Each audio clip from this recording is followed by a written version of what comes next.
Congregational Bible reading this week has been from Luke chapter 9, and one of the notable features that we may have noticed together in this reading this week is that the great prophet Elijah is mentioned numerous times in this chapter. We see it in verses 8 and 19, in which there were some speculating that Jesus was actually Elijah.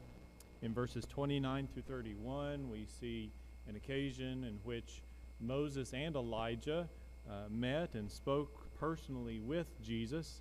And then Peter, just after waking up and seeing what was going on, suggests building 3 tabernacles, one for Jesus, one for Moses, and one for Elijah. And then later in the chapter, in verse 54, James and John, 2 disciples of Jesus, they express a desire to show God's power just as Elijah did. And there's a reference back here to 2 Kings chapter 1 where Elijah called down fire on some men who were coming out to seek him and arrest him. And so James and John make reference to that and ask Jesus, do you want us to call down fire on these Samaritan villages that have rejected you and not accepted you? So these repeated references to Elijah seem to stand out, don't they?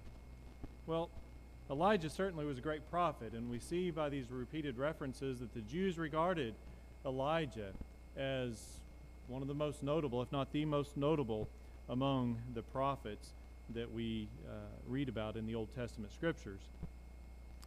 As great a prophet as Elijah was, though, what we see clearly in this chapter is Elijah was not the Son of God.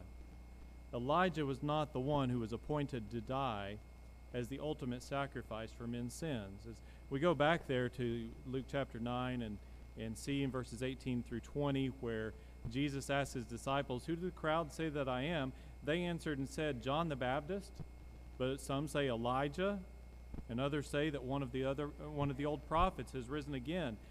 Jesus said to them, but who do you say that I am? Peter answered and said, the Christ of God. Peter offered human eyewitness testimony of who Jesus was. And then we read in this section where Moses and Elijah appeared to Jesus personally and spoke with him personally, and Peter suggests, hey, let's make 3 tabernacles, one for you, Jesus, and one for Moses, and one for Elijah. What happened just after that?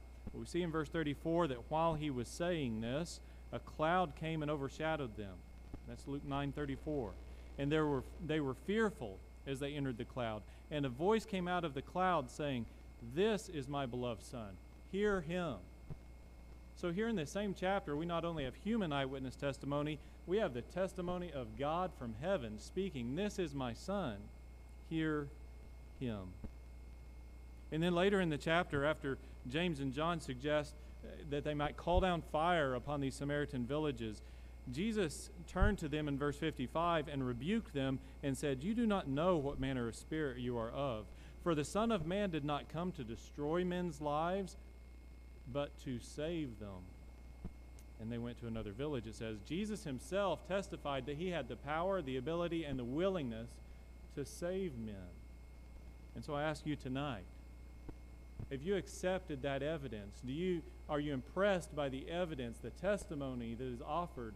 Indeed, this evidence about who Jesus was is quite compelling. And we've only looked at a few verses from one chapter of the Bible and noticed what compelling evidence there is.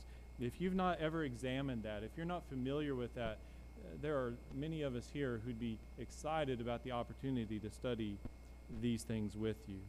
You know, salvation comes through Christ, and Christ makes that very clear here. But Christ also makes something else very clear to his disciples in this chapter. If you back up to verse 23, when Jesus was speaking to his disciples, he challenged them. He said, if anyone desires to come after me, let him deny himself and take up his cross daily and follow me. For whoever desires to save his life will lose it, but whoever loses his life for my sake will save it. Well, that's a principle that we can think about and we ought to be thinking about as we part ways tonight. It could be that you're sitting here tonight as a child of God, one who's been baptized into Christ, and you've not been denying yourself. Instead, maybe you've yielded to the lust of the flesh. Maybe you've involved yourself in worldly pursuits that are distracting you from serving Christ fully.